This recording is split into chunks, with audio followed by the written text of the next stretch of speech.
સમાચારોમાં આગળ વાત કરીશું મહેસાણાની તો મહેસાણાની મર્ચન્ટ હોમિયોપેથી કોલેજમાં વિદ્યાર્થીનીએ આપઘાત કરી લીધો હતો।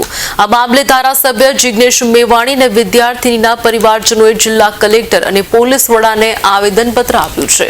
સુરેન્દ્રનગરના નગવાડા ગામની 18 વર્ષીય ઉર્વશી શિમાડીએ 2 મહિના પહેલા કોલેજ હોસ્ટેલના રૂમમાં આપઘાત કર્યો હતો। પ્રોફેસરોના ત્રાસથી કંટાળીને આ પગલું ભર્યાનો આરોપ છે। મૃતકના પિતાએ આચાર્ય અને 4 જેટલા પ્રોફેસર સહિત 5 વિરુદ્ધ પોલીસ સ્ટેશનમાં ફરિયાદ નોંધાવી છે। શું નામ છે આપનું? મારું નામ પંકજ કુમાર પરમાર। આજ રોજ ઉર્વશી શ્રીમાળીના કેસની અંદર આપણા ધારાસભ્ય શ્રી જિગ્નેશ મેવાણી સાહેબ આવ્યા હતા। અમને જે મેસેજ મળ્યો હતો એ મેસેજ એવો મળ્યો હતો કે સામાજિક રીતે આપણે ભેગા થઈને અહીંયા મળવું, પરંતુ અહીંયા આવીને દેખ્યા પછી અમને એવું લાગ્યું કે આ કોઈ કોંગ્રેસ પાર્ટીનું કાર્યક્રમ હોય એવું અમને લાગ્યું। જિગ્નેશભાઈને અમે સામાજિક રીતે સવાલો બી કર્યા કે સાહેબ 2 મહિના પહેલાં આ વસ્તુ બની હતી ત્યારે અમે લોકોએ જે અહીંયા સાથે રહીને જે લોકોએ કામ કર્યું હતું એમને બી કીધું કે આ તમે ટીમ લઈને કામ કર્યું હતું। એ વખતે બી અમે રજૂઆત કરી હતી કે ભાઈ કોઈ સ્વતંત્ર એજન્સી દ્વારા કામ કરવામાં આવે, તો એ ધ્યાનમાં ના આપ્યું। મેં સાહેબને જિગ્નેશભાઈને એ પણ કીધું કે સાહેબ એ વખતે અમે તમારું નામ ઉલ્લેખ કરી અને એમને કીધું હતું, તે છતાં લોકો માન્યા નથી। અત્યારે તમે 2 મહિના પછી આવ્યા છો, આવ્યા તો ભલે આવ્યા, પણ આનું કંઈ પરિણામ નહીં આવે તો પછી સમાજને ક્યાં જવું? જિગ્નેશભાઈએ આ બાબતે શું કીધું તમને?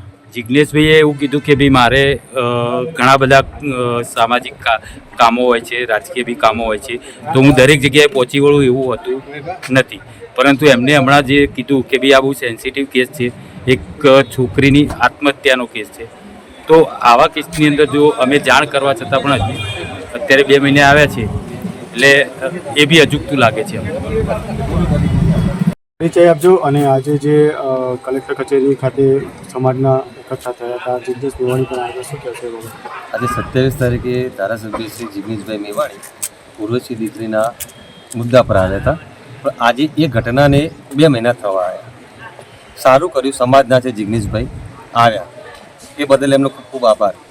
પણ આજે જિગ્નેશભાઈને અમે કલેક્ટર કચેરી ખાતે જિગ્નેશભાઈએ જે આવેદનપત્રક આપ્યું એના પછી નીચે આવ્યા અને જિગ્નેશભાઈને અમે સમાજની વાત કરી એમને કે ભાઈ આજે 2 મહિના સાહેબ લેટ કેમ પડ્યા, એટલે એમાં પણ એ કોઈ જવાબ ના આપી શક્યા। પછી એમની જોડે મેં બીજા મુદ્દાની પણ વાત કરી કે સાહેબ તમે તો ધારાસભ્ય શ્રી છો, જે ચડાસણા ખાતે નગ્ન કરીને છોકરાને જે ગુમાવવામાં આવ્યો આખા પૂરા ગામમાં, એટલે મને એમને એવો સામેથી એવો જવાબ આપ્યો કે મને કોઈને કંઈ કહેવાની કોઈ જરૂર નથી। આજે જે જિગ્નેશ મેવાણી ધારાસભ્યજી મહેસાણા કલેક્ટર ખાતે આવેદનપત્રક આપવામાં આવ્યા એમાં મોટામાં મોટીને દુઃખની એક વાત એ છે કે સમાજ નથી, આજે 60-70% કોંગ્રેસના નેતાઓ આવ્યા હતા। એટલે મારે એ સમાજને પૂછવું છે કે આ કોંગ્રેસ પાર્ટી દ્વારા ઉર્વશીબેનનું ગોઠવવામાં આવ્યું હતું કે સમાજ દ્વારા ગોઠવવામાં આવ્યું હતું?